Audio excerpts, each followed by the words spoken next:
السلام علیکم۔ خبروں کے سلسلے کو آگے بڑھاتے ہوئے رخ کرتے ہیں چنیوٹ کا۔ ڈسٹرکٹ پولیس آفیسر بلال ظفر کی ہدایت پر تھانہ لنگرانہ پولیس کا جرائم پیشہ عناصر کے خلاف کریک ڈاؤن۔ ٹریکٹر چور گینگ سمیت ناجائز اسلحہ منشیات برآمد ہونے پر 9 ملزمان گرفتار۔ ملزمان کے قبضہ سے 8 لاکھ مالیت کا مسروقہ ٹریکٹر، ناجائز اسلحہ، رائفلیں، بندوقیں، پسٹل، شراب برآمد۔ ملزمان میں عمر حیات، یونس، اکرم، جعفر، غلام رسول، ابرار، ناصر، نذیر، آصف شامل ہیں۔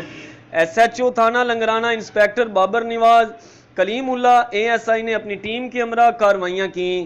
ملزمان کے خلاف مقدمات درج، مزید کارروائیوں کا عمل جاری۔ رپورٹ فیصل آفتاب ڈی کے، bureau chief 48 news T V Chiniot.